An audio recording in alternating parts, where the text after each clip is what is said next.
తప్పు కాదు, మనం ఆలోచించాలి.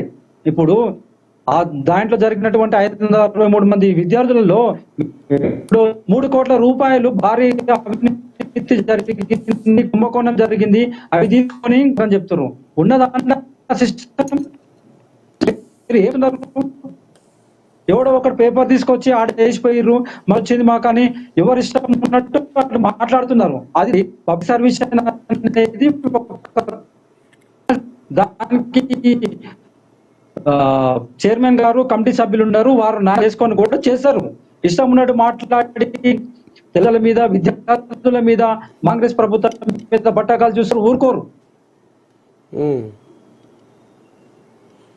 సరే, ఈ భాగవతం ఇట్లా ఉంది.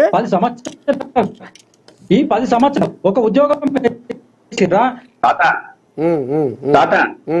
నేను మాట్లాడుతున్నా అట్లాగా తాత. ఇప్పుడు మేము కోర్టు తీర్పు మేము ఇచ్చినామా? కోర్టుకు తీర్పు మేము ఇవ్వలేదు కదా, కోర్టు ఇచ్చింది కదా. మరి కోర్టుకు ఏం సమాధానం ఇచ్చిందని చెప్పేసి కోర్టు ఆ తీర్పు ఇచ్చింది. ఏదో బీఆర్ఎస్ పార్టీ చేసిందని చెప్పేసి మాట్లాడుతున్నారు. బీఆర్ఎస్ పార్టీ ఏం చేసింది? కాంగ్రెస్ ప్రభుత్వం ఇచ్చిన తీర్పు, కాంగ్రెస్ ప్రభుత్వం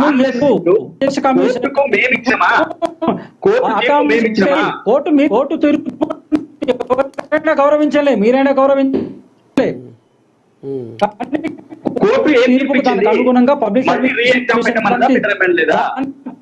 రీవాల్యుయేషన్ 8 నెలల్లో రీవాల్యుయేషన్ చేయమన్నది, లేకపోతే రీ ఎగ్జామ్ పెట్టమని చెప్పింది.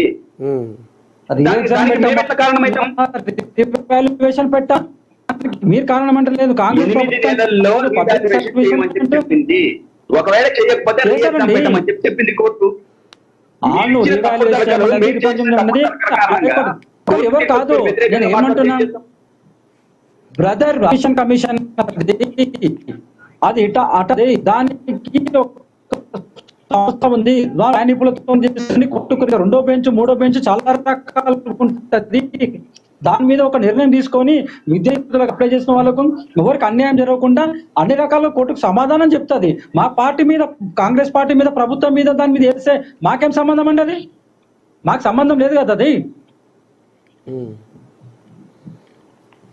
అది ఖచ్చితంగా ఏంటంటే పబ్లిక్ సర్వీస్ కమిషన్ ఉన్నది.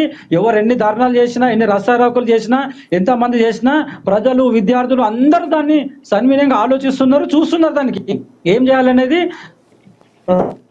తుది వరకు ఒక నిర్ణయం తీసుకుంటుంది. దానికోసం కొంచెం ఓపిక పట్టాలి.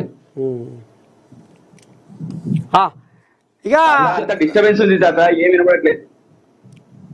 కొంచెం చంద్రశేఖర్ గారు, మీ వాయిస్ కొంచెం బ్రేక్ అవుతుంది. కొంచెం సిగ్నల్ ఉన్న కాడ కూర్చుంటే బాగుంటుందేమో. మీరు మాట్లాడేది సరిగ్గా వినపడతలేదు. కొంచెం నువ్వు ప్లేస్ మార్చి కొంచెం పైన కూర్చుంటే మీకు సిగ్నల్ కొంచెం తక్కువ ఉన్నది. గౌతమ్ ప్రసాద్ గారు,